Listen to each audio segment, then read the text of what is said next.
अगर कोई हमें बिना किसी मतलब भला बुरा कहे तो हमें क्रोधित नहीं होना चाहिए। ये कहानी मैले कपड़े short inspirational story in Hindi उसी के बारे में है। जापान के ओसाका शहर के निकट किसी गांव में एक बड़े ज़ेन मास्टर रहते थे। उनका नाम जोको सुजुकी था और वे अपने ज्ञान और आध्यात्मिक उपदेश के लिए पूरे देश में प्रसिद्ध थे। लोग उनके पास अपनी दुखों और समस्याओं का समाधान ढूंढने उनके दरबार में आते थे। जोको सुजुकी को ज़ेन मास्टर के रूप में जाना जाता था।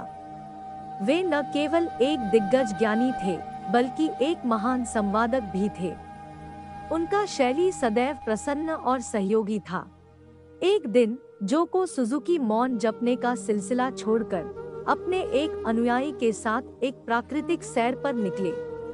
जब वे एक गांव के पास पहुंचे, तो वहां एक आदमी खड़ा था जो तीव्र रूप से उनका आलोचक कर रहा था। इस आदमी ने जोको सुजुकी के लिए बहुत से अपशब्द कहे और उनकी आलोचना की, लेकिन जोको सुजुकी ने उसके खिलाफ जाने की बजाय मुस्कुराया और शांत रूप से आगे बढ़े। आदमी ने जोको सुजुकी के पूर्वजों की नींद उड़ाई, उनके संतानों को कलंकित किया और उनके जीवन की हर बुराई को उजागर किया। पर जोको सुजुकी अब भी मुस्कुरा रहे थे। आदमी और भी क्रोधित हो गया और उनके आलोचनाओं को और भी तेजी से बढ़ा दिया। पर जोको सुजुकी ने इस पर भी ध्यान नहीं दिया और मुस्कुराते हुए चले गए। अनुयायी बहुत ही हैरान थे। वे ज़ेन मास्टर से पूछते हैं, मास्टर, आपने उस व्यक्ति के साथ क्यों नहीं वाद विवाद किया? आपको उसकी बातों से कोई कष्ट नहीं हुआ? जोको सुजुकी कुछ नहीं बोले और उन्होंने अपने हाथ में एक मैले कपड़े को लिया और उसे अपने अनुयायी के सामने दिखाया और बोले, लो, अपने कपड़े उतारकर इन्हें धारण कर लो। कपड़े में अजीब और असहम दुर्गंध आ रही थी। अनुयायी ने उनके हाथ में लेते ही उन्हें दूर फेंक दिया।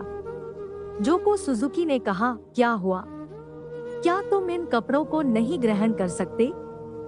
ठीक वैसे ही मैं भी उस व्यक्ति द्वारा फेंके गए अपशब्दों को नहीं ग्रहण करता। याद रखो, अगर तुम किसी के बिना मतलब के भला बुरा कहने पर खुद क्रोधित हो जाते हो, तो इसका मतलब है कि तुम अपने शुद्ध और साफ कपड़ों की बजाय उसके फेंके हुए, फटे और पुराने कपड़ों को धारण कर रहे हो। यह घटना जोको सुजुकी की सीख और संवाद कला को दर्शाती है। उन्होंने दिखाया कि हमें अन्यों के अपमान पर राग नहीं करना चाहिए और हमें अपने शांति और सकारात्मकता को बरकरार रखना चाहिए। वे नकारात्मकता को पाने के बजाय सीखने का एक मौका मानते थे। इससे हमें यह सीखने को मिलता है कि अगर हम किसी के बिना मतलब के भला बुरा कहने पर स्वयं भी क्रोधित हो जाते हैं, तो इसका मतलब है कि हम अपने शुद्ध और साफ वस्त्रों की बजाय उसके फेंके हुए, फटे और पुराने कपड़ों को धारण कर रहे हैं। मोरल: यह कहानी हमें यह शिक्षा देती है कि हमें अन्यों के अपमान पर उत्तरदायिता नहीं लेनी चाहिए और हमें अपने आत्मविश्वास और शांति को सुरक्षित रखना चाहिए, चाहे हमारे सामने कितनी भी चुनौतियां क्यों ना आएं।